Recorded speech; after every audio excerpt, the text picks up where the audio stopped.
Hello guys, আসসালামু আলাইকুম। এখন আমাদের সাথে একটা ঘটনা হয়েছে, অনেক সবাই দোয়া করবেন।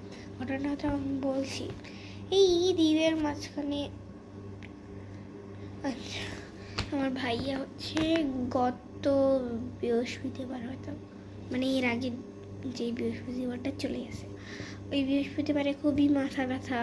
এরপর দিন তো সে থাকতেই পারতেছে না, বমি। এরপরে টেস্ট করাতে গেল, এরপরের দিন ধরা পড়লো ডেঙ্গু।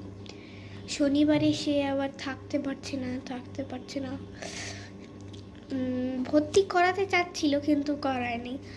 রবিবার বা সোমবারে যে ভর্তি করালো, এরপরে অনেকগুলো সুই দিয়েছে, রক্তের প্লাটিলেট কমে যাচ্ছে। এরপরে সুই দেওয়ার পর ধরা পড়লো লাঞ্চে পানি ঢুকে গেছে। এরপরে আইসিইউতে নিল। আইসিইউতে সবাই মানে অনেকজন আসছে। আমি তো পুরো প্রথম কান্দার মতো অবস্থা। অনেক মানে সবাই অনেক দোয়া করছে। পুরা ইয়ের মানুষ এসে পড়ছে, আমাদের বংশের মানুষ এতই। এখন ডাক্তার বলে যে তোমাদের বংশ তো অনেক বড়, দেখা করতে দিচ্ছিল না। সেই দূর দূর থেকে মানুষ আসতেছিল, রাত্রে, কেউ সকালে, মানে ইনস্ট্যান্ট যাচ্ছিল। কিন্তু আমরা তো আর জানি না কোথায়।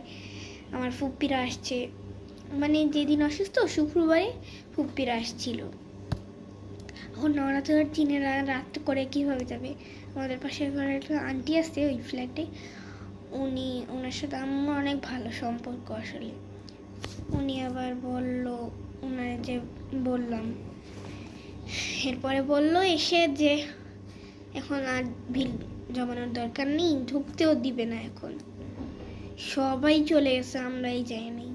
ঘরের মানুষ দূর দূর থেকে মানুষ এসে পড়ছি, কিন্তু আমরাই যাইনি। এরপরে আমি তো যাইনি, কয়েকদিন ধরে ফুপিয়া ছিল ঘরে। জলদি এসে পড়ছি কালকে। অনেকদিন মানে অনেক সময় পর্যন্ত ছিলাম, পরে ওখানেই খেয়েছি। আজকে একটা কেবিন নিছি। এখন এটাই বলতে চাই, সবাই আমার ভাইয়ের জন্য দোয়া করবেন। আর আমার ভাই এই তো এসএসসি দিয়েছে কয়েকদিন আগে। সো আমি চাই আমার ভিউয়ার্স আমাদের জন্য দোয়া করুন। আল্লাহ হাফিজ, আসসালামু আলাইকুম।